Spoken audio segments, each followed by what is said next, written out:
నమస్తే గురుగారు. మహాదేవ. గురుగారు, ఏకాదశి రాబోతుంది. ఆ రోజు విశిష్టత చెప్పండి. వైశాఖ మాసం అంటేలా చాలా ప్రత్యేకత. ఆ రోజు ఆ మంత్లో వచ్చే ఏకాదశి కాబట్టి ఆ రోజున అందరూ ఎలా వినియోగించుకోవాలి, ముఖ్యంగా ఇంట్లో ఏం చేసుకోవాలి? తప్పకుండా అమ్మా.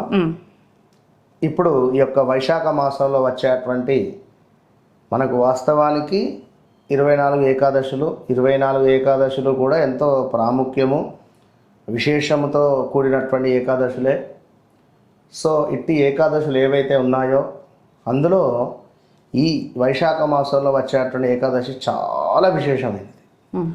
దీని పేరే అపర ఏకాదశి.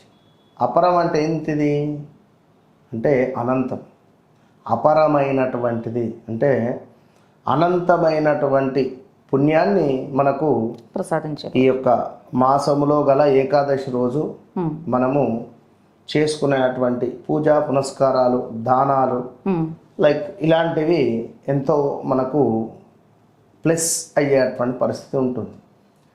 కొందరికి జాతకరీత్యా కేతువు బాగుంటాడు, శుక్రుడు బాగుంటాడు, ఏలినాడు శనిలో ఉంటారు, చంద్రుడు బాగోడు. కొందరికి చంద్రుడు బాగలేకుంటే మ్యారిటికల్ లైఫ్ చాలా ఇబ్బందులు ఎదురవుతాయి.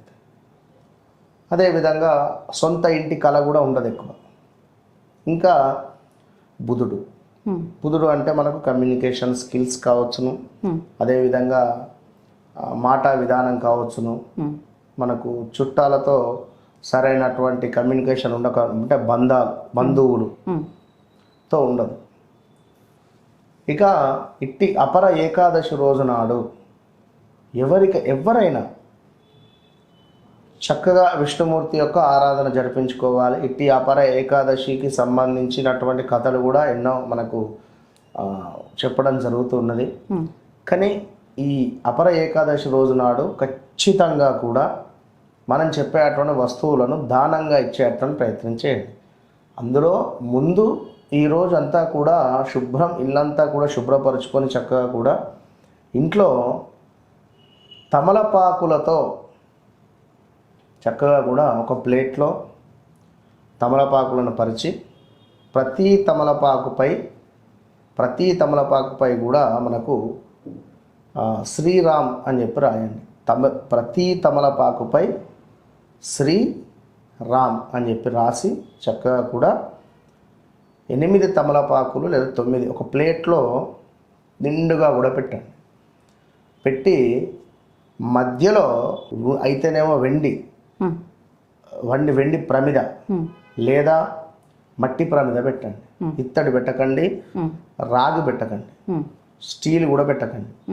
అయితేనేమో వెండి పెట్టండి లేదా మనకు ఈ యొక్క మట్టి పాత్ర మధ్యలో కొన్ని బియ్యం పోసి అందులో చక్కగా ఈ యొక్క మట్టి పాత్ర పెట్టేసి అందులో ప్యూర్ నెయ్యి పోయండి. ప్యూర్ నెయ్యి పోసేసి చక్కగా కూడా 6 వత్తులు వేయండి. ఓకే, 6 వత్తులు కూడా మీరు ఎట్లా అంటే 2 వత్తులు అంటే 6 వత్తులు మనకు పూర్తిగా కూడా ఒకటి తూర్పు, ఉత్తరము, దక్షిణము, తూర్పు పడమర, దాని తర్వాత దక్షిణం, ఉత్తరం, ఈ 4 వైపులకు సంబంధించి ఏం చేస్తారంటే ఇటు 2 ఇటు 2 ఇటు 2 ఇటు 2 ఓకే 2 2 4 5 6 7 8 అయినాయి ఇక్కడ వత్తు. ఇంతే ఇక అంతే వేసి చక్కగా కూడా దీపారాధన చేసి అందులో 3 ఇలాచీలను వేయండి. 3 ఇలాచీలను వేయండి. ఇది దీపారాధన మాత్రమే నేను చెప్పింది. ఇది ఏది సత్యనారాయణ స్వామి ఫోటో ముందు స్వామివారి యొక్క విగ్రహాన్ని తీసుకొని చక్కగా శుద్ధిపరిచి ఉంటే గంగాజలంతో కడగండి లేదా పంచామృతాలతో అభిషేకం చేసుకోండి. మీరే చేసుకోండి. చక్కగా స్వామివారి యొక్క మంత్రాలను చెప్పుకోండి. శాంతాకారం భుజగశయనం పద్మనాభం సురేషం విశ్వాకారం గగన సదృశం మేఘవర్ణం శుభాంగం లక్ష్మీకాంతం కమలనయనం యోగి హృద్యానగమ్యం వందే విష్ణుం భవభయహరం సర్వలోకైకనాథం. ఇదైతే అందరికీ వస్తుంది. ఈ శ్లోకాన్ని ఒక 54 సార్లు అనుకుంటూ స్వామికి అభిషేకం చేయండి. లేదా యూట్యూబ్లో పెట్టుకోండి. యూట్యూబ్లో కుదిరితే విష్ణు సహస్రనామాలు కానీ లేదా మనకు ఈ యొక్క శ్రీ సూక్తం మన రిపీట్ పురుష సూక్తం పెట్టుకొని అది అయ్యేంతసేపు అభిషేకం చేసి చక్కగా స్వామిని తీసేసి శుభ్రపరిచేసి ఆ యొక్క ఫోటో ముందు పెట్టండి, తులసిమాల చిన్నగా వేసి చక్కగా కూడా స్వామివారి యొక్క 108 నామాలు చెప్పుకోండి. ఇక అపర ఏకాదశి రోజు నాడు ఈ అభిషేకం మీరు చేసేటువంటిది మిమ్మల్ని అపరిమితమైనటువంటి స్థాయికి తీసుకెళ్తుంది. ఇట్టి పంచామృతాలు. లేదు మాకు విగ్రహం లేదయ్యా అనుకునేటువంటి వారు 1 స్పూను శర్కర తీసుకోండి, 2 స్పూన్ల పెరుగు తీసుకోండి, ఓకే, 2 స్పూన్ల నెయ్యి తీసుకోండి, 4 స్పూన్ల పెరుగు తీసుకోండి, 6 స్పూన్ల ఆవు పాలు తీసుకోండి. అంతా కలపండి, మంచిగా కలిపి ఫోటో ముందు నివేదన చేయండి. నివేదన చేసి ఇంట్లో ఉండేటువంటి వారందరూ స్వీకరించండి.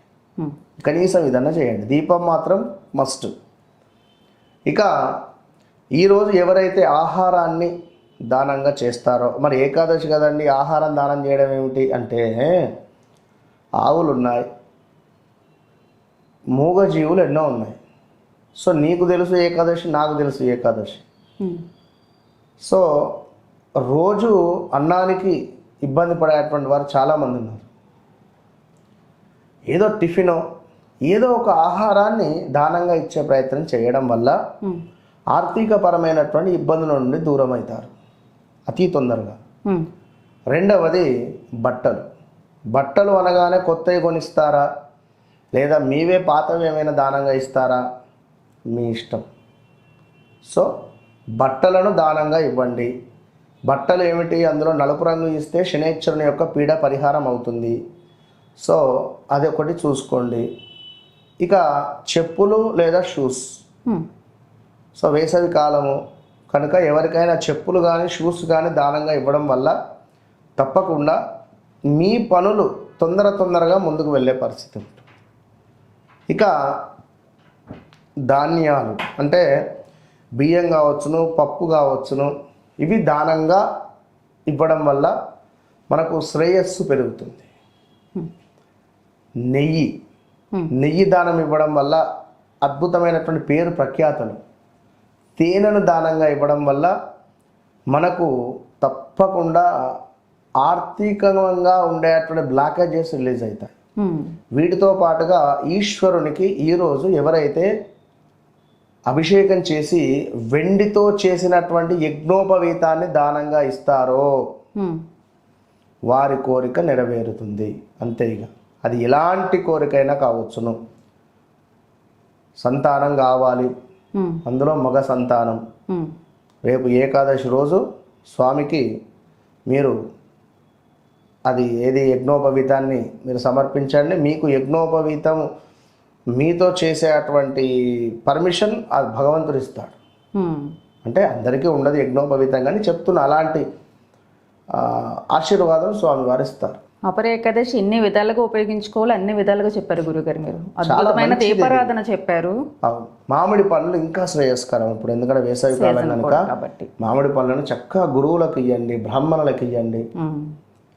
మంచి విశేషమైనటువంటి ఫలితం ఉంటుంది. నిజంగా చాలా అద్భుతంగా చెప్పారు. మంచి దీపారాధన, పంచామృతం నైవేద్యము, దానాలు, శివుడికి అభిషేకము, అన్ని విధాలుగా ఎవరు ఎట్లా కనెక్ట్ అయితే అట్లా చేసుకోవచ్చు. అందరికి ఉపయోగపడేలాగా అందరూ వినియోగించుకునేలాగా చెప్పారు గురుగారు. నమస్తే. మహాదేవ.